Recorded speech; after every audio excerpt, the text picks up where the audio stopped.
Chez Guy Hockey, nous croyons qu'une estimation ne doit pas seulement être gratuite, elle doit surtout être juste. En mars, c'est le mois de l'estimation. Faites estimer votre bien et gagnez peut-être une voiture et des coffrets week-end. Bonjour à tous et bienvenue dans votre JT Immobilier quotidien. Tout de suite, le sommaire de ce mardi 13 mars. Dans votre édition Focus sur la probable disparition du Virgin des Champs-Élysées, on connaît la ville la plus agréable à vivre au monde. Il s'agit de Vancouver, au Canada. Retrouvez ensuite la chronique hebdomadaire de Maître Hugon. Et enfin, ne manquez pas votre rubrique ImmoVip. Bienvenue dans votre journal.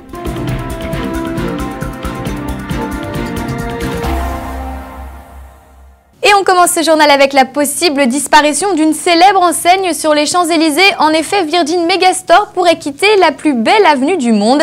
Les explications d'Adriano Recchia. Bonjour à tous, nous nous trouvons actuellement sur les Champs-Élysées devant le magasin Virgin Megastore qui fermera peut-être ses portes prochainement.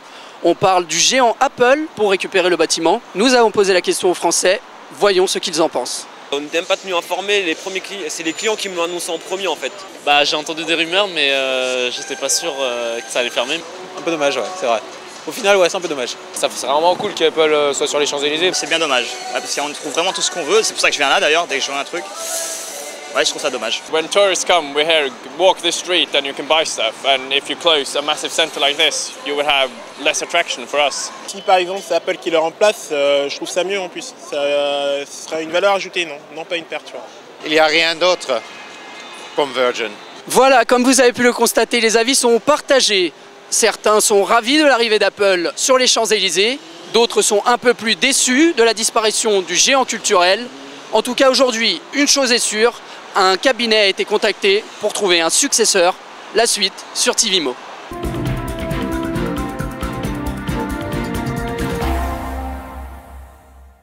Allez, on poursuit notre journal avec une petite devinette. Quelle est la ville la plus agréable pour vivre? Eh bien, c'est l'enquête signée Jen Amir. Chaque année, la revue britannique The Economist publie un classement des meilleures métropoles où il est agréable de vivre. C'est presque sans surprise que Vancouver ressort première. Il faut dire que la métropole a été élue pour la 5e année consécutive sur le classement des villes parfaites selon les habitants. Plusieurs critères entrent en jeu comme le taux de criminalité, l'environnement ou encore la culture. Faire du tourisme à Vancouver est un excellent moyen de découvrir l'un des plus beaux endroits du Canada. Entourée par la mer et les montagnes, Vancouver est une ville qui offre de nombreuses activités pour les touristes.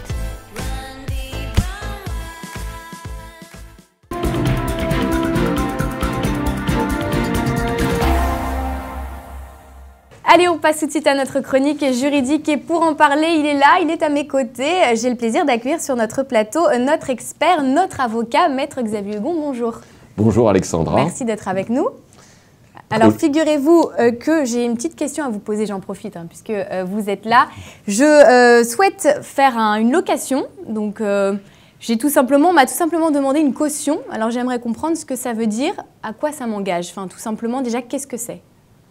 Alors, en fait, si vous voulez faire une location, on vous a demandé des garanties. Et c'est dans le cadre de ces garanties, en plus du dépôt de garantie, qu'on souhaite que vous apportiez une caution. Oui, ça je l'ai, le dépôt de garantie. Donc ce qu'on me demande, c'est ça, c'est d'apporter ça en supplément. Il est limité à 1 mois maintenant, le dépôt de garantie, depuis la dernière réforme.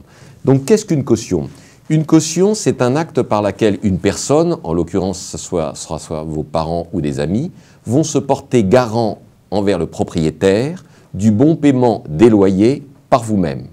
Donc on a donc 3 personnes en cause, la ou les cautions, le propriétaire qui est le bénéficiaire de la caution et le locataire qui est la personne garantie. Donc c'est vraiment une garantie, est-ce que c'est obligatoire ? Pas du tout. Les cautions ne sont absolument pas obligatoires et elles sont même dans certains cas proscrites. C'est-à-dire que si le bailleur a souscrit une assurance couvrant le bon paiement du loyer par le locataire, il ne peut pas demander de caution. Et d'autre part, les personnes morales autres que les SCI de famille au 4e degré ne peuvent pas demander de caution, sauf s'il s'agit d'une location prise par un étudiant non titulaire d'une bourse. Et à quoi ça engage ?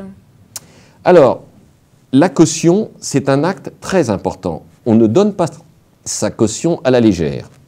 C'est un engagement direct de paiement. C'est comme si on signait un chèque en blanc. Alors on va voir qu'il n'est pas en blanc, puisque quand on rédige l'acte de caution, on va avoir un certain nombre de précautions à prendre, et il faut voir ces différentes précautions de telle sorte que la caution soit quand même limitée. Il y a un montant qui est fixé? Alors justement, la caution, d'abord, avant de s'engager dans le cadre d'une caution, on va demander au bailleur qu'il nous donne copie de l'acte de bail. C'est une obligation à peine de nullité. On va donc prendre connaissance des engagements souscrits par le locataire. Ces engagements devront être reproduits à la main par la caution dans l'acte de caution, et ce à peine de nullité. Qu'est-ce qu'il va y avoir? Donc, il faut que la mention manuscrite révèle parfaitement que la caution prend pleinement conscience de l'engagement qu'elle souscrit, qu'elle indique le montant, et cette mention manuscrite est généralement, si vous voulez, je peux vous en lire une, « Je me porte caution solidaire, sans bénéfice de discussion et de division ». On ne va pas rentrer dans le détail, mais c'est une mention qui veut dire que la caution s'engage directement, quasiment comme une caution solidaire. Autrement dit, c'est elle qui peut être tenue de payer la totalité du loyer dû par le locataire défaillant. Alors, jusqu'à la date 2, il faut indiquer une date limite à laquelle la caution tombe. À défaut de quoi, c'est une caution à durée indéterminée, qu'on peut dénoncer à tout moment par lettre recommandée. Oui, c'est ça. Comment on se désengage? Parce que justement, ça a l'air un petit peu effrayant, là, une fois qu'on a l'impression de se porter caution. Et comment on fait s'il faut se rétracter? Deux cas de figure. Soit vous avez une caution à durée indéterminée, soit vous avez une caution à durée déterminée. Prenons le deuxième cas. Si elle est à durée déterminée, vous êtes engagé pour la durée du montant du bail et de ses renouvellements éventuels. Et donc, dans ce cas-là, tant que le locataire que vous avez garanti est malheureusement locataire, vous ne pouvez pas dénoncer l'acte de caution. Il n'y a aucun recours? Non. Par contre, si c'est une caution à durée déterminée, elle tombe à la date, c'est-à-dire en fin de bail, et pour le renouvellement du bail, il faudra un nouvel acte de caution. Dernier point, si rien n'est dit sur la durée, vous avez signé un acte de caution en oubliant de dire jusqu'à quelle date.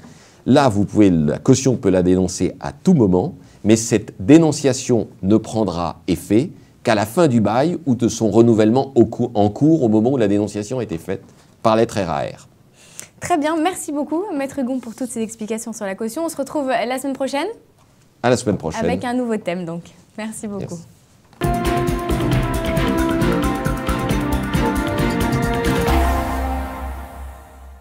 Allez, avant de se quitter, les célébrités et l'immobilier, c'est bien évidemment dans votre rubrique ImoVip.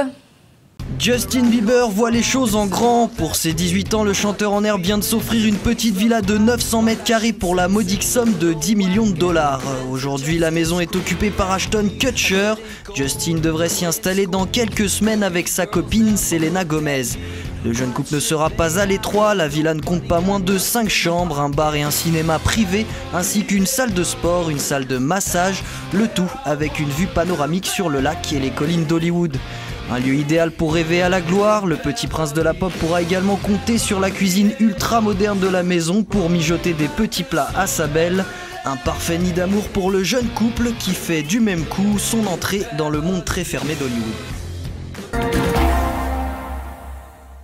Voilà, c'est la fin de cette émission. Merci de nous avoir suivis. N'oubliez pas que sur TV Imo, en cliquant sur l'onglet Annonces, vous aurez accès à toutes les offres de vente et de location du réseau Guy Hockey, ainsi que toutes les informations et les conseils concernant nos notaires de France. N'oubliez pas, surtout, je vous le rappelle un peu tous les jours, mais un salon très important, celui de l'immobilier, qui se tiendra à Paris, porte de Versailles, du 29 mars au 1er avril.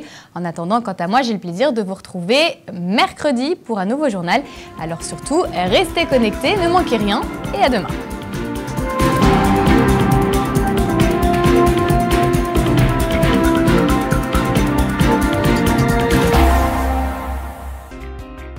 Du 29 mars au 1er avril 2012, Salon national de l'immobilier. Paris, porte de Versailles.